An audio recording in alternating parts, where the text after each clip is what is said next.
my dear students, welcome back to our channel Intellect Ocean। अगर आप easy और interesting way में पढ़ाई करना चाहते हैं तो आप बिल्कुल सही चैनल पर आए हैं। यहाँ आपको हर वीडियो सिंपल लैंग्वेज में और इजी एक्सप्लेनेशन के साथ मिलेगी ताकि लर्निंग और भी इजी हो सके। अगर आप नए हैं तो चैनल को सब्सक्राइब करना मत भूलिए और बेल आइकन को प्रेस कर दीजिए ताकि हमारी हर न्यू वीडियो का नोटिफिकेशन सबसे पहले आप तक पहुंच सके। So let's get started with today's video। तो चलिए बच्चों, हम अपनी आज की वीडियो की शुरुआत एक क्वेश्चन के साथ करते हैं। Have you ever yawned while someone was talking to you? क्या आपसे जब कभी कोई बात कर रहा होता है, क्या कभी आपको उबासी आ गई है? What if I tell you that one simple yawn created a huge problem in a royal palace? आपको कैसा फील होगा जब मैं आपको ये बताऊं कि एक सिंपल यौन, एक सिंपल सी उबासी की वजह से एक रॉयल पैलेस में, महल में बहुत ही ज्यादा प्रॉब्लम क्रिएट हो गई। Imagine a powerful king becoming angry, a queen feeling sad and the entire palace worrying because of a single यौन। क्या आप इमेजिन कर सकते हैं, कल्पना कर सकते हैं एक ऐसे पावरफुल किंग के बारे में जो गुस्सा हो जाता है, क्वीन सैड फील करती है एंड द एंटायर पैलेस, और पूरा का पूरा पैलेस जो है वरी हो जाता है, चिंतित हो जाता है because of a simple yawn, एक साधारण सी उबासी की वजह से। But don't worry, a clever man with extraordinary wit had a plan to solve the problem. लेकिन एक क्लेवर मैन होता है, एक चालाक आदमी होता है जिसके पास एक्स्ट्रा ऑर्डिनरी मिल्क मतलब सबसे हटकर विट होती है, बुद्धि होती है। Had a plan to solve the problem, उसके पास इस प्रॉब्लम को सॉल्व करने का एक प्लान होता है। Who was he? वो इंसान कौन था? How did he solve the issue? और उसने इस इशू को कैसे सॉल्व किया? And what important lesson did he teach the king? और उसने राजा को क्या important lesson सिखाया? Let's find out in today's fascinating chapter, The Wit That One Hurts from Class 8 English पूर्वी। तो चलिए हम अपने इस प्रश्न का उत्तर हमारी कक्षा 8 की इंग्लिश की बुक पूर्वी के chapter number 1 The Wit That One Hurts से ढूंढने की कोशिश करते हैं। Let's begin. The story takes place in the kingdom of Vijayanagar Empire। बच्चों, इस कहानी की शुरुआत विजयनगर साम्राज्य से होती है, यानी इस कहानी की घटनाएं विजयनगर के राज्य में घटित होती हैं। The King Krishnadev Arya was a powerful ruler who loved literature and poetry। जो किंग कृष्णदेव थे वो बहुत ही पावरफुल रूलर थे and loved literature and poetry, और वो लिटरेचर से, साहित्य से एंड पोएट्री से, कविताओं से बहुत प्यार करते थे। ही often composed poems and enjoy sharing them with others. वो अक्सर कविताएं लिखते थे और दूसरे लोगों के साथ उनको शेयर करके एंजॉय करते थे। His wife queen Tirumalambal was intelligent and supportive। उनकी वाइफ जो थी क्वीन तिरुमलम्बल, वो बहुत ही इंटेलिजेंट एंड बहुत ही सपोर्टिव थी और राजा की हर चीज में सपोर्ट करती थी। The king respected her opinions and often read his poems to her। राजा उनकी ओपिनियंस को रिस्पेक्ट करते थे एंड अपनी पोएम्स को पढ़कर उनको सुनाया करते थे। तो बच्चों, जैसा कि हमने देखा, राजा कृष्णदेव आर्य जो थे उनको पोएट्री लिखना बहुत पसंद था। तो जो किंग कृष्णदेव आर्य जो थे, he was not only a brave ruler, वो केवल एक ब्रेव रूलर नहीं थे but also a lover of poetry. वो पोएट्री के लवर भी थे, उनको पोएट्री से बहुत प्यार था।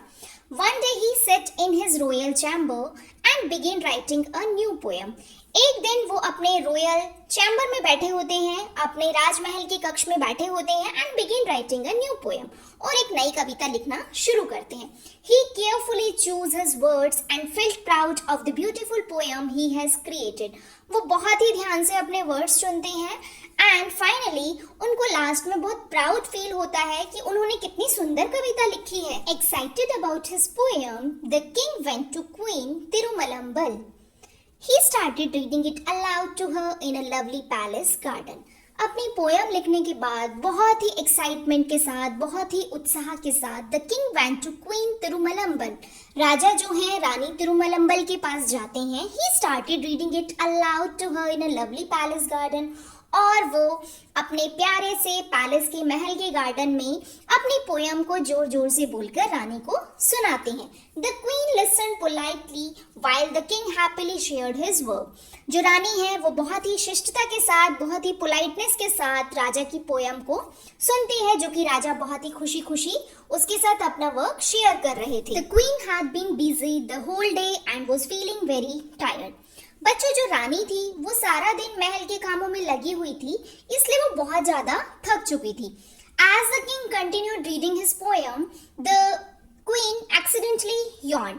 दूसरी तरफ जो राजा थे वो बहुत ही एक्साइटमेंट के साथ अपनी कविता सुना रहे थे, और इसी दौरान जो है रानी, जो कि बहुत थकी हुई थी, उनको गलती से उबासी आ जाती है। It was a natural reaction, और ये एक बहुत ही नेचुरल रिएक्शन था। कभी भी हम थके हुए होते हैं तो हमें उबासी आ जाती है। But the king noticed it immediately. लेकिन राजा जो है इस बात को नोटिस कर लेते हैं कि वो कविता सुना रहे हैं और रानी उबासी ले रही है। The king felt hurt when he saw the queen yawn. और जो राजा होते हैं उन्हें बहुत बुरा लगता है जब वो देखते हैं कि रानी उबासी ले रही है। He thought she bored and didn't like his poem. और राजा जो है वो ये सोचते हैं कि रानी जो है ना बोर हो गई है और उसको उनकी कविता पसंद नहीं आ रही है। Instead of understanding the real reason, he became angry and stopped talking to her. अब जो रियल रीजन था कि रानी बहुत ज्यादा थकी हुई थी, इसको समझे बिना जो राजा हैं वो गुस्सा हो जाते हैं and stop talking to her, और रानी से बात करना बंद कर देते हैं। The queen was deeply saddened by the king's behavior. जो रानी होती है वो राजा के बिहेवियर से बहुत ज़्यादा सैड हो जाती है, उदास हो जाती है। She respected him and had never meant to hurt his feelings. जो रानी है वो राजा की बहुत रिस्पेक्ट करती है और कभी भी उसका मकसद राजा की फीलिंग्स को हर्ट करना नहीं रहा, राजा को दुख पहुंचाना नहीं रहा। Sitting alone in her room, she wondered how she could make the king understand the truth. अपने कमरे में अकेले बैठकर वो बेचारी सोचती है कि वो ऐसा क्या करे कि जिससे राजा को वो सच्चाई को समझा सके। अब रानी बहुत परेशान होती है। Unable to solve the problem herself, the queen went to Tenali Rama, the clever court poet. अब जो क्वीन थी उसको समझ नहीं आ रहा था कि वो इस प्रॉब्लम को कैसे सॉल्व करे, तो इसलिए वो अपने दरबार के सबसे चालाक पोइट जो कि थे तेनालीरामा, उनके पास जाती है। She explained everything that had happened, और वो सारी बातें जो हुआ था वो तेनालीरामा को एक्सप्लेन करती है। Tenalirama listen carefully and promise to help her, और जो तेनालीरामा थे वो रानी की बात को बहुत ध्यान से सुनते हैं और उनसे प्रॉमिस करते हैं कि मैं आप चिंता मत करें, मैं आपकी प्रॉब्लम को सॉल्व कर दूंगा। अब तेनालीरामा ने रानी से प्रॉमिस किया है कि वो उनकी प्रॉब्लम को सॉल्व कर देंगी। Therefore, Tenali Rama started thinking about the problem. इसलिए जो तेनालीरामा थे वो प्रॉब्लम के बारे में सोचते हैं। Suddenly he came up with a brilliant idea. तभी अचानक से उनके दिमाग में एक बहुत ही शानदार आइडिया आता है। Holding some paddy seeds in his hand, he smiled. अपने हाथ में कुछ धान के बीज लेकर वो स्माइल करते हैं, because he knew exactly how to make the king realise his mistake, क्योंकि उनको बिल्कुल एग्जैक्टली ये पता था कि वो राजा को किस तरीके से उनकी मिस्टेक को रियलाइज करा सकते हैं। The next day the royal court was full of ministers and courtiers.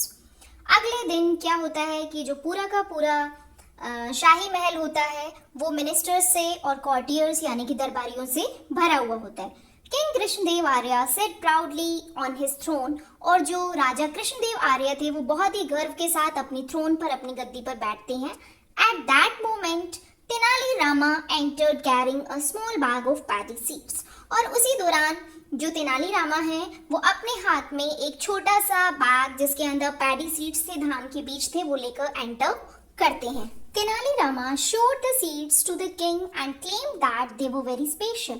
जो तेनालीरामा थे उन्होंने वो बीज राजा को दिखाए थे और साथ ही साथ ये भी कहा था कि ये बहुत ही स्पेशल बीज हैं। He said that they could produce an excellent crop. उन्होंने राजा को बताया कि ये जो बीज है ना बहुत अच्छी फसल पैदा कर सकते हैं। Everyone in the court became curious and listened carefully. ये सुनकर दरबार में सभी लोग जो हैं बहुत ही ज्यादा क्यूरियस, बहुत ही ज्यादा एक्साइटमेंट से भर जाते हैं एंड लिसन केयरफुली, और तेनालीरामा की बातों को ध्यान से सुनना शुरू कर देते हैं। Then Tenalirama made a strange announcement. इसके बाद जो तेनालीरामा है वो एक बड़ी अजीब सी अनाउंसमेंट करते हैं। He said that these seeds could only be sown by a person who had never yawned in their life. वो क्या कहते हैं? वो कहते हैं इन बीजों को केवल वही व्यक्ति बो सकता है जिसने अपने जीवन में कभी उबासी ना ली हो। Hearing this, everyone in the court burst into laughter because yawning is something every human being does.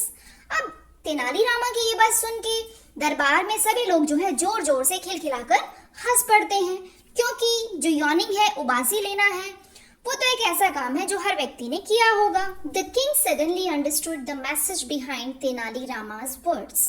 और जो राजा है ना, उनको अचानक से तेनालीरामा के शब्दों के पीछे जो मैसेज छुपा था वो समझ में आ जाता है। If everyone yawns, then the queen's yawn was completely natural. कि अगर हर व्यक्ति ही उबासी लेता है तो रानी का उबासी लेना भी तो नेचुरली था ना। He realized that he had misunderstood her. और जो राजा हैं उनको रियलाइज होता है, एहसास होता है कि उन्होंने रानी को गलत समझ लिया and felt sorry for his actions. और अपने एक्शंस पर, अपने बर्ताव पर उनको सॉरी फील होता है। The king immediately went to the queen and apologized. जो राजा हैं वो तुरंत रानी के पास जाते हैं और उनसे माफी मांगते हैं। He admitted that he had judged her unfairly. और राजा इस बात को स्वीकार करते हैं कि उन्होंने उनको गलत तरीके से जज कर लिया था, उनको गलत समझ लिया था। The queen accepted his apology. और रानी जो है उनकी माफी को स्वीकार कर लेती हैं and forgave him with a smile. और एक स्माइल के साथ राजा को माफ कर देती हैं। Once again, happiness returned to the palace. एक बार फिर से राजमहल में खुशियां आ जाती हैं। The king and queen were on good terms and everyone praised Tenali Rama for his wisdom and clever thinking.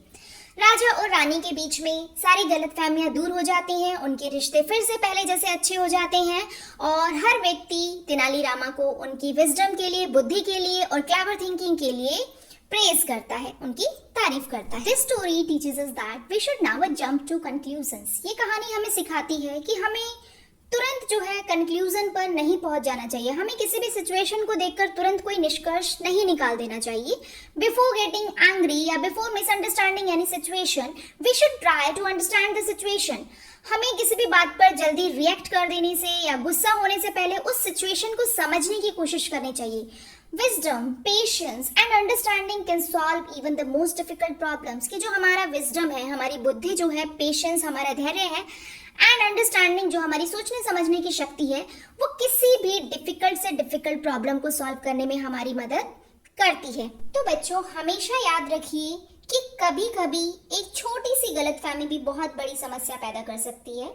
इसलिए हमें तेनालीरामा की तरह बुद्धिमानी से सोचना चाहिए और किसी के बारे में कोई राय बनाने से पहले उसकी बात और परिस्थिति को अच्छी तरीके से समझने की कोशिश कर लेनी चाहिए।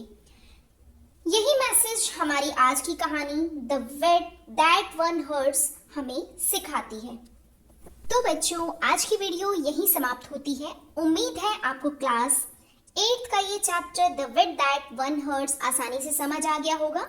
अगर आपको यह वीडियो पसंद आए और इससे कुछ नया सीखने को मिला तो लाइक जरूर करें, अपने दोस्तों के साथ शेयर करें और हमारे इस चैनल को सब्सक्राइब करना बिल्कुल मत भूलिए। साथ ही बेल आइकन भी दबा दीजिए ताकि हमारी हर नई वीडियो का नोटिफिकेशन सबसे पहले आपको मिले। Thank you, thanks for watching our channel intellect ocean. Keep learning, keep growing. See you in the next video. Bye bye.